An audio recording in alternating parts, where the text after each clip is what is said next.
Well, hello there, it's Bruce. Well, today we are combining small engine repair with gardening, which is what small engines are used for. This tiller is older than old. I did convert it to electronic ignition. There's a video back in there somewhere. And but I did service it last fall. But this tiller squeals when you start it up, and it's probably just the clutch is dry. So instead of dismantling the whole motor, I'll show you what we can do.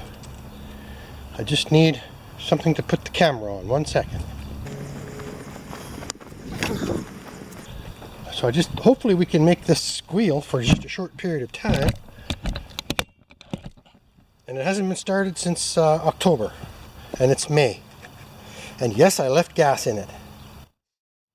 Now that I'm using premium fuel and stabilizer, I've been taking the small risk of leaving my gas in my engines, and it seems to be working out. You can tell I haven't even cleaned it off, it's just been in the shed. So let's see if she goes. Hey, she barked.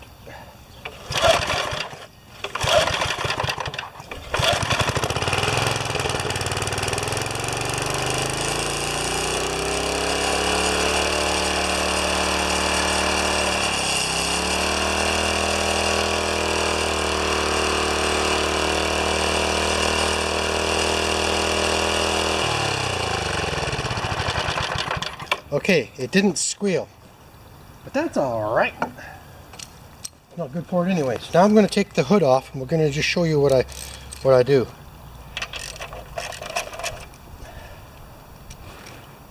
Nothing's easy. There's always that one bolt, right?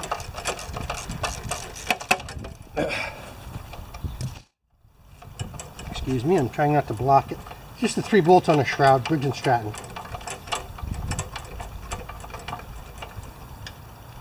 One bolt. I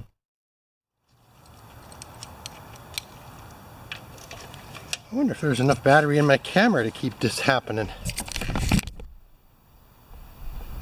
Excuse me.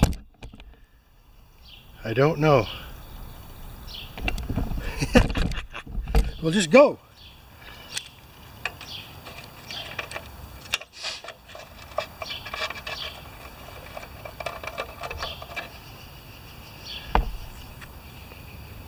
Yes, it was squealing like a stuck piggy last year. So this is all you got to do to take the shroud off. 3 bolts, pull forward. And you can see right there, the oil's been seeping out of the clutch.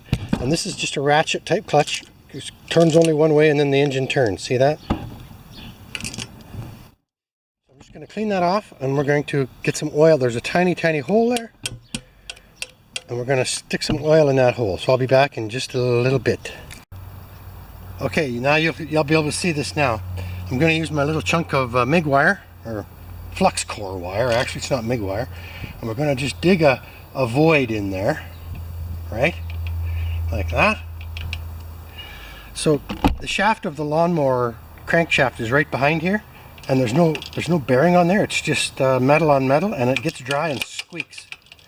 And this might not be the cure, but it'll help. So now you'll see I'm going to tilt the motor on its side, and I'm going to squirt some oil tool oil in there. I was pondering last night, and I thought, what can I use like shaft on shaft, and I think oil tool is the best. So nothing's hot yet, I don't think. Nope. So we're just going to tilt this on its side, just like that. Come here. Are we there?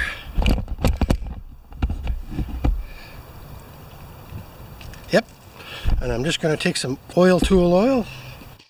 And I'm going to squirt it right in there. Maybe. Oh boy. And maybe a little around the seal too, eh? Squirt a little more in there so we can make a mess. And if that doesn't do it, nothing will. Okay, let's stand it back up. And just put the cover on.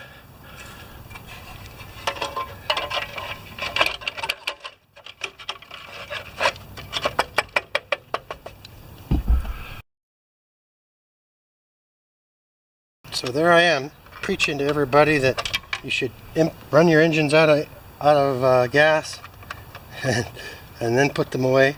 And then I just put my old tiller back in the shed with gas in it. But I do use premium fuel with stabilizer, right? Oh man, I'm having a hard time with that. Excuse me, I still got a cold.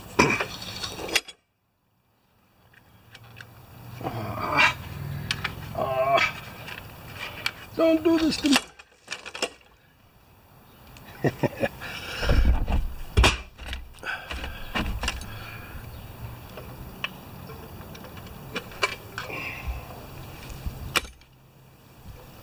So I'm just trying to get these 3 bolts in. It's really hard. Fingertip work. Let me try the front one first. Let's loosen this one off. These 2 might be the easy one last. Let me just check something. Yeah, that's right. Oh, and by the way, you can see that's not a points coil. That's just a regular coil now.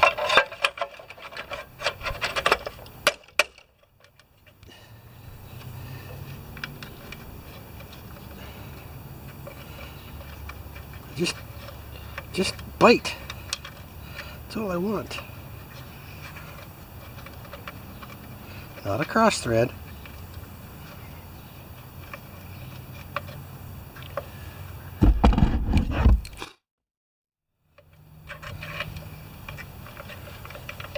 One. Okay.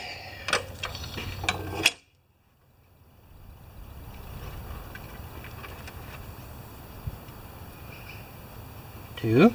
See, I should have done the top one last.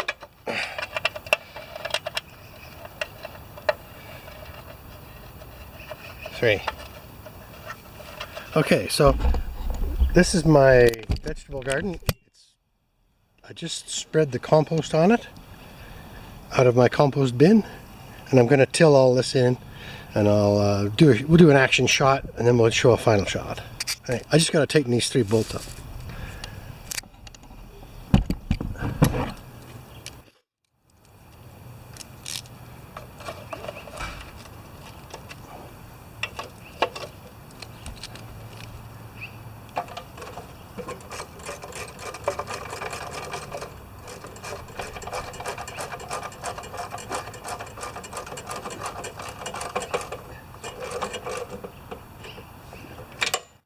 When you own lots of old equipment like I do, you have to be prepared to do things like this. Good. Okay. So we'll fill it with the gas and I'll start filming the tilling. Alright, I topped it off with premium fuel with Sta-Bil. And there's my jug there, and then this is the jug I use for just temporary because I go through so much of it. I leave the spout on and I just plug the end with a bolt with a rubber seal. Just be careful, that's all I can say. So let's just start this baby up and do a little bit of do some action shots of rototilling. It's pretty boring, I won't do too much.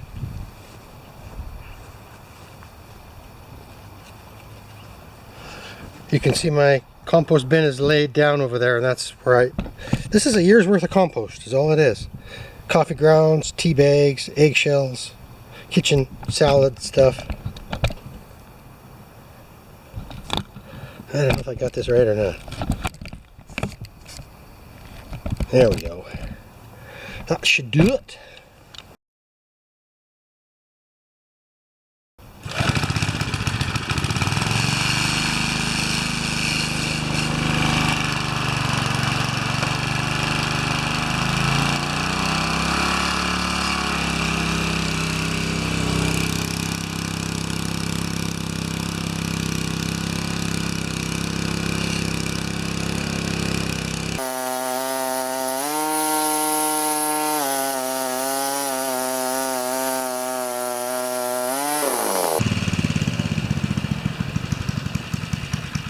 You don't need to watch 45 minutes of that.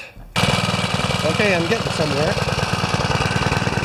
not done over there. It's done here. And you can see the closer we get to the spruce trees, the drier it gets, eh?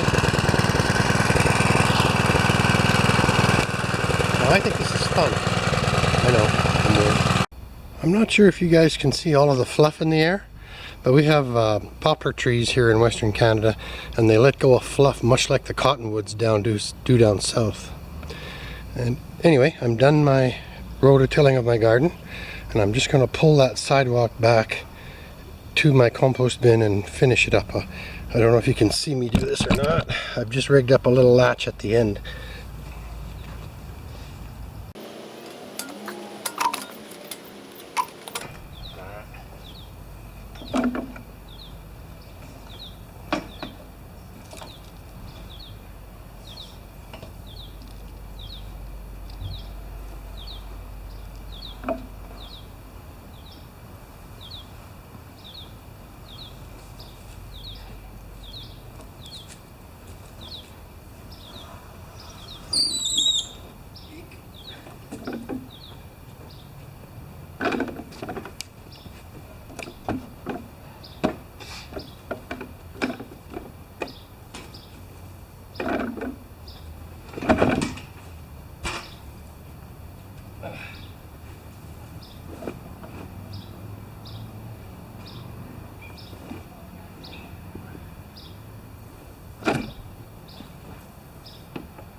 That's pretty good. So it's May 20th today.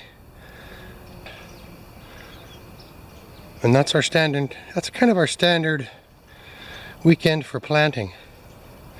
We have a much shorter season than you guys do in the States, or not so much in Europe, right?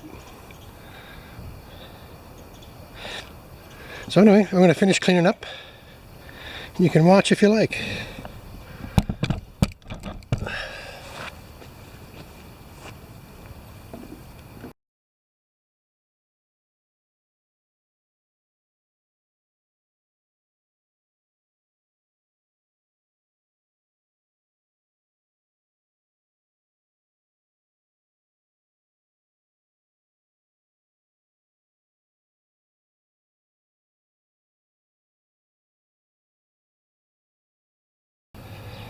There.